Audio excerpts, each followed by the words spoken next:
Stephen Colbert and Kneecap, the big stories of the day. We're going to cut it a little short today because Nat's got a huge appointment, and we will talk production at the end of the segment. I'm going to talk about white balance in cameras. I've been having a lot of problem with this particular studio, so hopefully I got it right today, but we'll talk about some of the struggles. Why don't you say hi, Nat? Hello. Okay. Let's go into the Kneecap article first. And Kneecap has kind of been singled out by the government for their speech. They think they thought they had free speech. The government just thinks they have the wrong kind of speech. They're singling them out and leaving other bands and other public figures alone. So, from Deadline, Kneecap Glastonbury charges dropped by local police as bands say they are victims of state intimidation. Yeah, and this is a band out of Ireland, so let's just keep that in mind. Okay, let's read some of the article here. Kneecap will not face charges over the Glastonbury performance, but the investigation into Bob Vylan continues. The local Avon and Somerset police force said in the past few minutes detectives sought advice from the Crown Prosecution Service during their inquiries, and after that advice, we have made the decision to take no further action on the grounds there is insufficient evidence to provide a realistic prospect of conviction for any offense. The force added that inquiries into Bob Vylan continue to be carried out in relation to separate comments made on stage. Yeah, and I kind of cover politics at night. I didn't know whether to put this in politics or pop culture. The more I'm thinking about it and talking about it, maybe it should have been in politics, but they have been singled out because they have the wrong political views. They have more traditionalist views, non-progressive views. I would guess other artists that have extremely progressive views that were at the same events are being singled out. Kneecap is being singled out. Also, the BBC is singling them out. Well, I'd say if they're chanting Free Palestine. That wasn't them. Yeah. Kneecap's controversial set, which was not shown live on the BBC, included the Irish hip-hop trio chanting Free Palestine and F. Keir Starmer, the latter being a reference to the UK Prime Minister. Yeah, it's mainly the F. Keir Starmer because even with traditional views, a lot of people aren't especially in Europe necessarily supporting Israel right now, because the other band that had their main chant was about Palestine and Israel, they weren't singled out at all, so it had nothing to do with their Palestine rant, especially if you remember the original article that we covered. Because, I mean, what Bob Vylan is being investigated for, it says, prior to Kneecap on the same stage, Bob Vylan's set, which was shown live and remained on the BBC for hours, included chants of death to end to the IDF, while the band complained about working for... Yeah, I don't want to get too much into politics on the pop culture show, but maybe we'll leave it there and then we'll talk about it tonight because you want to get in a little bit of a debate. I don't mind the debate. I just leave it for the political show.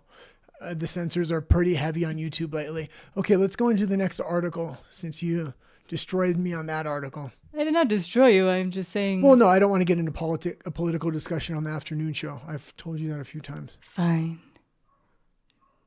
You can continue to the next story, please. From Variety, CBS to cancel Late Show with Stephen Colbert, citing financial decision. Okay, yeah, and I think this has a lot less to do with a financial decision. This is an extremely cheap show to produce. All these late night shows are extremely cheap to produce. Nat might think they're more expensive to produce. I don't. The reason I know they're not, they're live shows. You only have the one talent you have to pay. They typically overpay that talent. So they could have easily cut costs, give somebody else a chance with a much lesser of a salary, and there's almost no cost to the show, especially when you're looking at other shows on network TV where there's full production cost, writers' rooms, you're having to rent a bunch of equipment, doing outdoor shoots, studio shoots. This, you basically just have a small studio, live audience, and the one talent. You're not paying guests to necessarily be on there. I don't think they're extremely expensive to produce. Okay, let's... TV's, I mean, that's the excuse they're going to give, but TV's ongoing problems with late night have come for Stephen Colbert, with CBS announcing Thursday that it plans to end his late show after the next TV season, citing a financial decision. The maneuver, which ends years of original late night programming at CBS that started when the network lured David Letterman from NBC in 1993, comes as the economics of wee hours TV have begun to accelerate, with media companies growing wary of the high price tags involved in producing the shows, well, we can stop it there for just a sec. The last time the show was viable was with David Letterman. Ever since he's left, they've gone through a series of hosts that have gotten progressively worse, and they've gotten progressively more political. We'll get into that in the second article here. Let's actually go right to the second article because they're interrelated.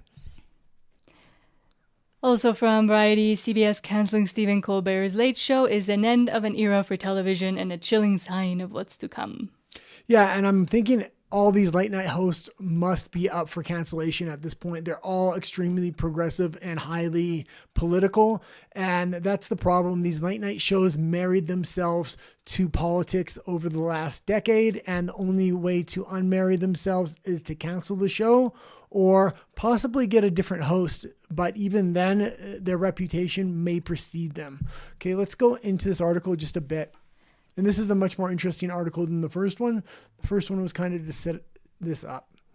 The news of The Late Show's cancellation by CBS doesn't just end a franchise that had, to this point, lasted more than 30 years. It looks like the beginning of an end of an entire category of television, with one network now opting out of late night talk entirely. How long will it be before the genre goes away? And this Late Show has probably the biggest name recognition, and Colbert has the biggest name recognition as a host. So I would expect all these late night shows to be going. They know they just can't compete with online and streaming where people get to choose their kind of host and the kind of shows they want to watch. Late night has been struggling. What's Gutfeld's name? Greg? Yeah, Greg Gutfeld is the biggest name in late night TV. Because conservatives will watch late night TV, progressives don't as much, and going political on these what should have been mainstream shows just aren't working. Stephen Colbert worked when he was a progressive political show, at least when he first started out. Then it just got cringe because they try to cancel comedy within the progressive bubbles. Continue? Oh, yeah.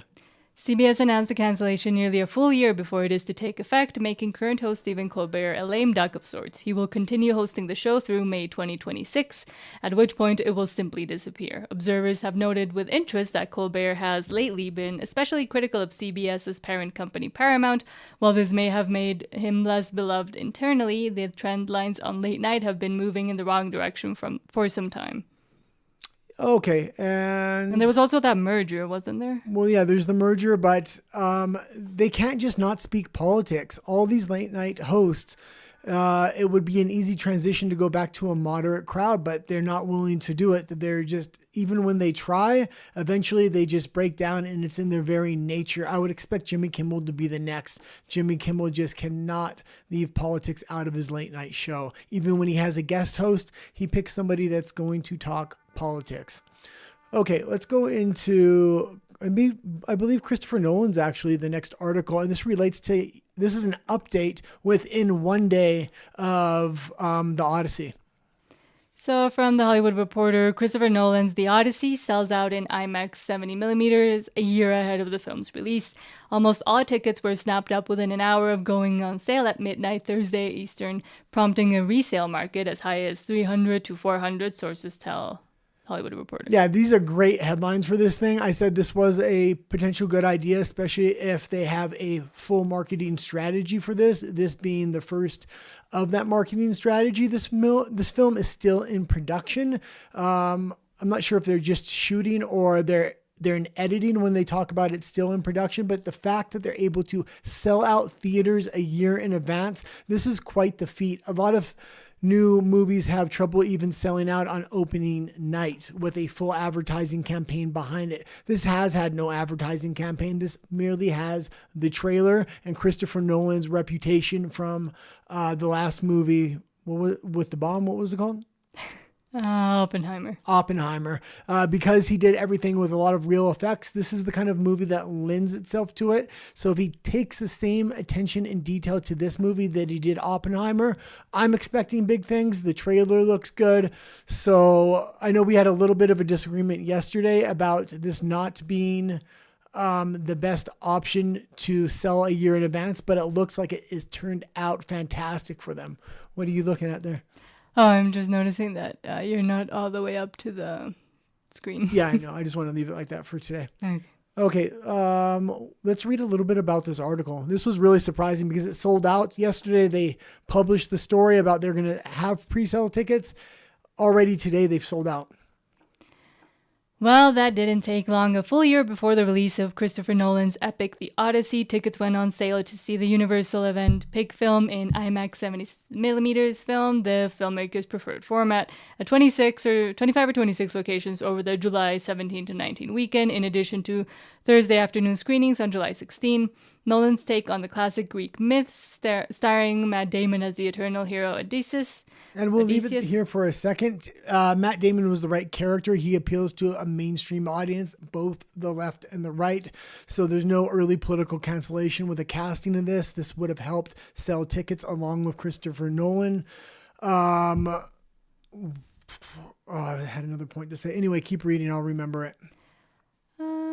First, for a commercial feature. IMAX officially announced the special offer on its social feed at midnight Thursday. Within an hour, 95% of seats were snapped up, according to exhibition sources, wrapping about a total of $1.5 million in sales, despite a relatively small pool of seats. As the night and day unfolded, there were reports of tickets being resold on eBay and other sites for anywhere between $300 to $400, compared to an average retail price of $25 or $28. Okay, let's do a little bit of camera switching because I do got to check the white balance after we're done filming. Okay, that being said, if this was any other film, I would have almost said this was a scam, meaning if this was some new Marvel film that was going to come out in a year and they're expecting big things, so they're doing pre-sales, I would almost expect them to buy out the theater themselves just to have articles like this kind of published about it. That being said, this is the Odyssey. This is Christopher Nolan, Matt Damon. There is a lot of hype behind this. I love epic Greek films like this.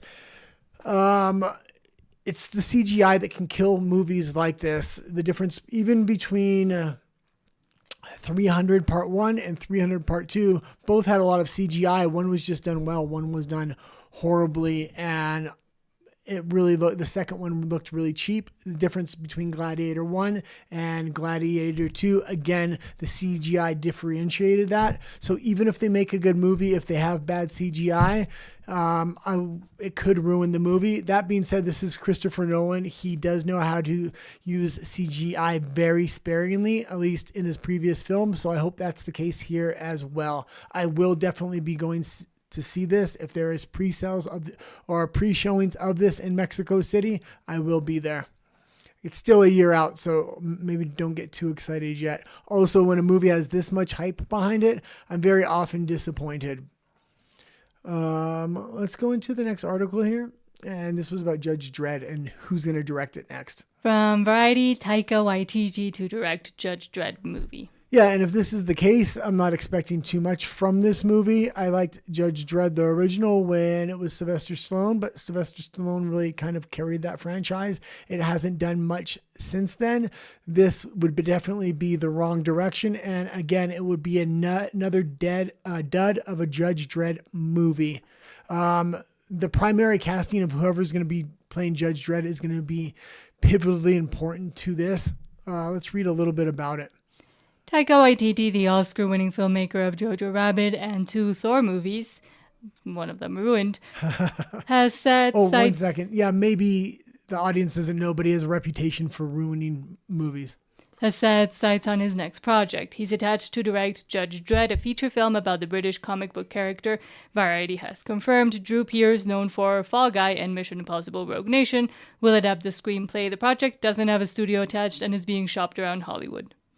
Yeah, and the person that's doing the adaptation doesn't have a bad track record, but this gentleman's already ruined one Marvel franchise or one comic book franchise, and maybe he's looking to put his second on that poll there. So we can kind of move on. I was going to keep that short. I just wanted to give updates because that's still quite a ways out from release.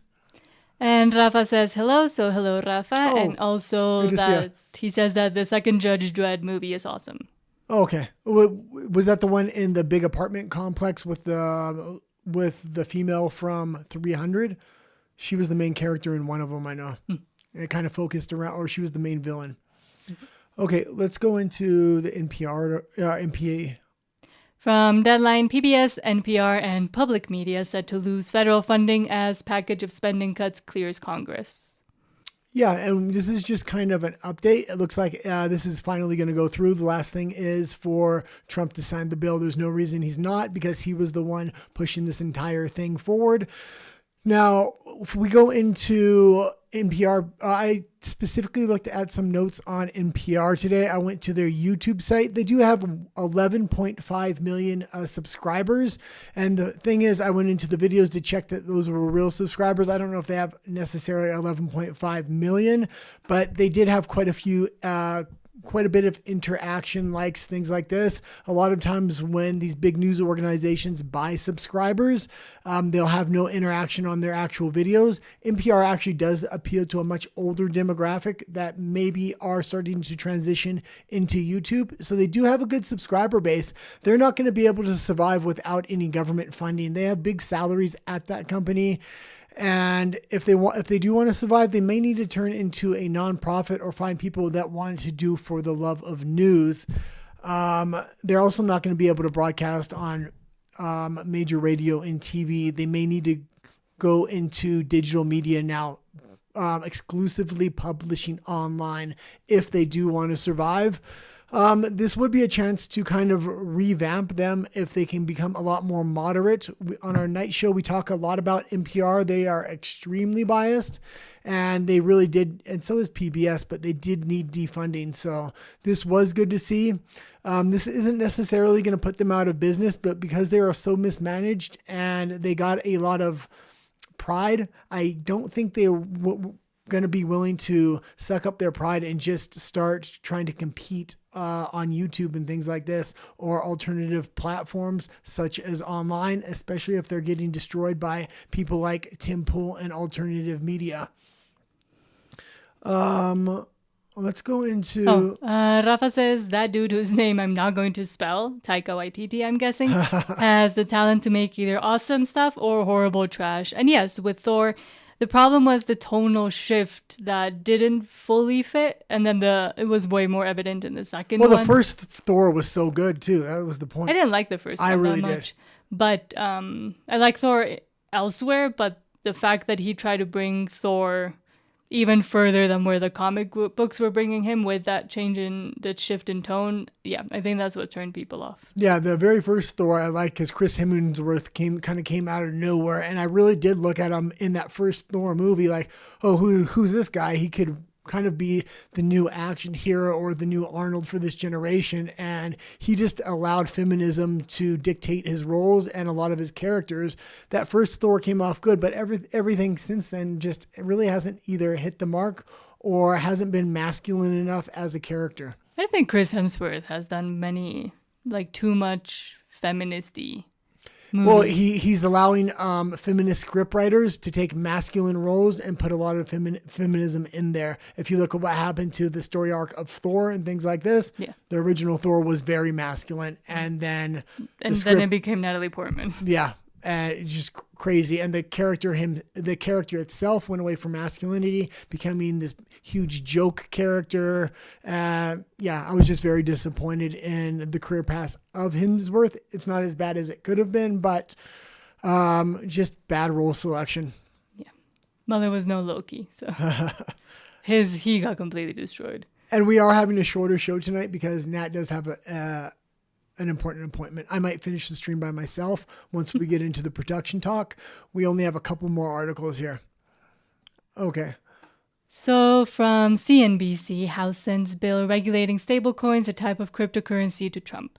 Yeah, and I'm just talking about this on my morning pop culture show. Digital currency is going to affect all aspects of the new economy. All countries are going to end up shifting to this. The EU and Canada are going to have much more control. With a stable coin, there is a bit more freedom, or there is potential for a bit more freedom. They're also able to hide from the American public what they're doing by secretly passing this legislation for stablecoins rather than traditional CBDC controlled by the Federal Reserve. Trump's trying to go away from Federal Reserve control, which I do like, but there still are a lot of dangers with stablecoin. This will affect the entertainment industry, everything that's in pop culture. That's kind of why I'm giving updates on the pop culture show here. Mm-hmm. Why don't we read a little bit about it? And yesterday we did talk on our nightly show about politics, about a lot of the headlines are, how CBDC got knocked down in Congress, this and that, making the general public believe digital currency is a lot further off than it is. At the same time that was happening, this is happening, and this isn't getting nearly as much media exposure. So this is a form of digital currency. It is starting to get legislated. I am expecting to see it in the real world very soon. I heard it on the replay when I started to talk, and it sounded like we were harmonizing. The House has passed 3 bills intended to boost the legitimacy of cryptocurrency industry with new regulations as President Donald Trump has pushed to make the U.S.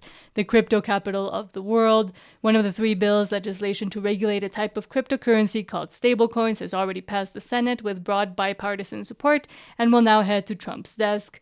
The other two bills, a broader measure to create a new market structure for cryptocurrency and a bill to prohibit the Federal Reserve from issuing a new digital currency, will go to the Senate. Okay, yeah, and I'm a little bit I'm really against digital ID and digital currency, especially if it's government-based digital currency. Bitcoin may be a little bit different, but even Bitcoin is turning more into an asset people hold rather than actually spend. The original concept of Bitcoin, when people were actually exchanging and spending it, I liked it at that point. It's changed and morphed into something else. With Trump specifically, a lot of this new digital economy was actually supposed to revolve around each nation looking like they had their own CBDC, but it was really going to be routed through Europe. And this was a way for Europe to regain control over the United States, Canada, and other regions. Trump is trying to buck that, go into stablecoin, and have this more of a free open stablecoin, I believe, so he can go around other issuers of CBDC, like in Europe, like in Canada, and offer a private market stable coin. So a lot of people, especially in the, I would say, globalist banking community, do not like Trump at this point. He's putting a wrench in all of their plans. A lot of their CBDCs also revolved around carbon taxes and things like this. Okay. I don't want to get too much into it. Maybe we'll get more into it on tonight's show. Let's go into the last article here, though. So, from the AP, trial opens against Meta CEO Mark Zuckerberg and other leaders over Facebook privacy violations. Yeah, and this is pretty big. This has been coming up. This started in the last administration, so this isn't necessarily Trump putting on the bolts on him. That being said, he has been cozying very much up to the Trump administration, hoping he'll get favorable treatment when it comes to this. Maybe they'll drop the case. Maybe they'll flub the case, something like that. Let's read a little bit about it. And I think let's read about it first, then I'll comment. An $8 billion class action investors lawsuit against Meta CEO Mark Zuckerberg and company leaders, current and former, began Wednesday with claims stemming from the 2018 privacy scandal involving the Cambridge Analytica political consulting firm. Investors allege in their lawsuit that Meta did not fully disclose the risks that Facebook users' personal information would be misused by Cambridge Analytica, a firm that supported Donald Trump's successful Republican presidential campaign in 2016. Shareholders say Facebook officials repeatedly and continually violated a 2012 consent order with the Federal Trade Commission, under which Facebook agreed to stop collecting and sharing personal data on platform users and friends without their consent. Yeah, this was a Biden administration when they had originally brought this. There is a lot of other lawsuits that could have gone forward that have suddenly disappeared, mainly when they were censoring people under the Biden administration with the cooperation of the Biden administration. So it's strange to see all those cases kind of disappear. That being said, Cambridge Analytica was something really dreamt up by Steve Bannon and Steve Bannon's associates. It was really the way for conservatives to use tech in a way that hadn't been seen before. So to place a lot of this on Mark Zuckerberg, I don't know if it's fair at this time, but Well, he's the one at the top of the totem pole, but they didn't know what they were necessarily using it for and stuff like this. At this time, this was groundbreaking. That's why Steve Bannon was considered a genius, was because of this. He also used Cambridge Analytics in European elections, and that's how you had traditionalist parties come up in Europe. So I remember at the time, nobody really understood this. Even to this day, a lot of people don't understand the progressives are now trying to use something similar to the analytics of this, and they have been. We will keep you updated as this goes forward. I don't know how much to expect from this. Maybe a settlement would probably be the end game I would expect from this. I don't think it's going to go all the way through. Okay. That's it for the pop culture news portion of the show. I'll go a little bit into production talk. And last night, if you're a watcher of our political show, I've changed the white balance to either have auto white balance, or on today's set, I used what would be called daylight white balance. This looks way better, by the way. Okay, so I'm looking at it on YouTube. It looks a lot better. Oh, okay. So she's looking on YouTube. So this is the thing. And I'm kind of talking about my struggles here. So if you have your own, this particular camera I'm using, I've had a lot of trouble with the white balance itself. That being said, I originally was trying to custom sit all the cameras, so we had a little bit of a cinematic look, a little bit of a yellow tinge, not so sharp, things like this. I ultimately decided to just try to not necessarily use auto settings, but even when you are using auto settings on the camera, that can really mess things up. So for today, I originally tried this camera in auto and it came out very blue. At least that's how I kind of seen it. And I said, why is it so blue? And it's because I have so many different lights on the set. It's not knowing which one to balance on. So then I set all of my lights to 5500 Kelvin, or what looked to my eye to be 5500 Kelvin. That's daylight settings. That made it a lot easier for hopefully the camera to white balance. That being said, on actual production lights, if it only has one setting, it's 5500. So it's easy to know when you're using a production light, but most of the lights in this particular room, because this is my back set, are smart bulbs. The smart bulb doesn't, a lot of smart bulbs, especially the cheap ones I'm using in this room, doesn't tell me what 5500 Kelvin is on the app. So I'm having to kind of eyeball it. I do have one production light. So I kind of pointed at the ceiling and then checked my other light bulb, pointed that at the ceiling. And when they were close in temperature, or the closest I could get it, I know the two are slightly off. This is the closest this bulb will go to it. But basically setting all the bulbs to the temperature of the sun and knowing how to do that will help the camera with its white balance. I'm going to go up now. This is daylight white balance, and I set all of my light bulbs in the room to as close as I could to daylight, and I think that's helped white balance it. I'm going to go up and show you what an auto white balance on the camera would look like.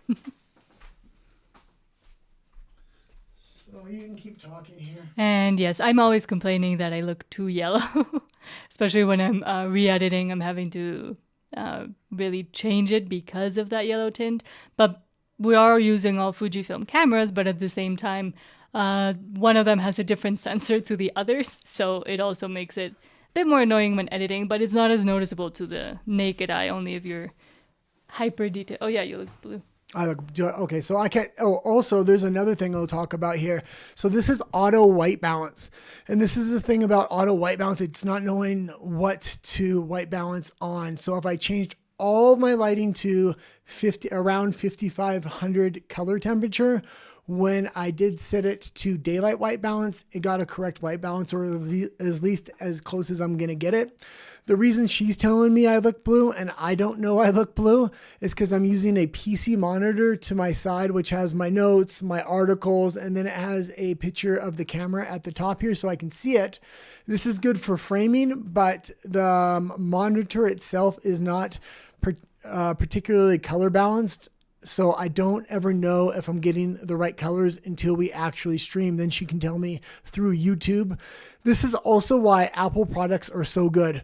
Apple products, if this was an Apple monitor, I would know if I was color balanced or not. But on PC monitors, third brand monitors, you really don't know the color temperature. It's all over the place. Also, a lot of the time when I'm on camera, Nat has access to the computer and I have a TV monitor here. TVs have notoriously bad color balance, and you never know what the temperature is.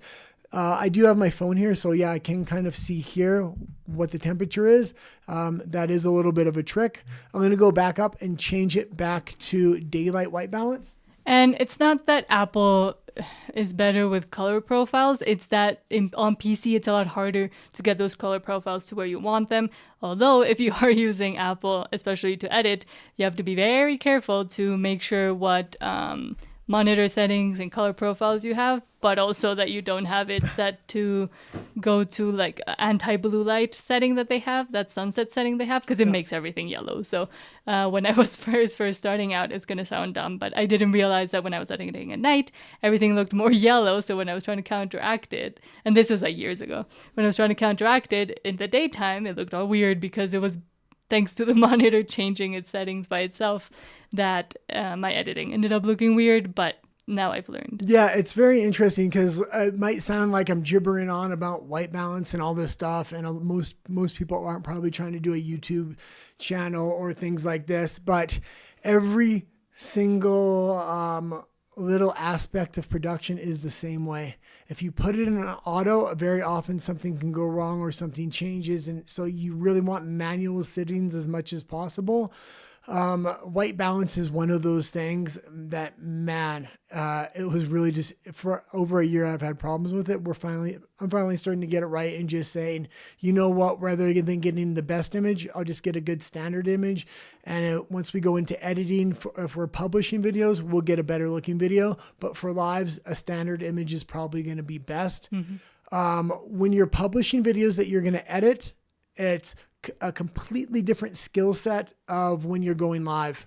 The white balance changes, the camera focusing changes, everything changes in the production when you're doing live. Learning live production was a completely different skill set than learning edited production. Mm-hmm. That goes for sound as well. The sound is completely different when you're doing it live, when you're doing when you're editing sound. Sound is extremely easy to edit these days, especially if you're doing talking head. There's just a button you can press on DaVinci and it takes out all the background noise.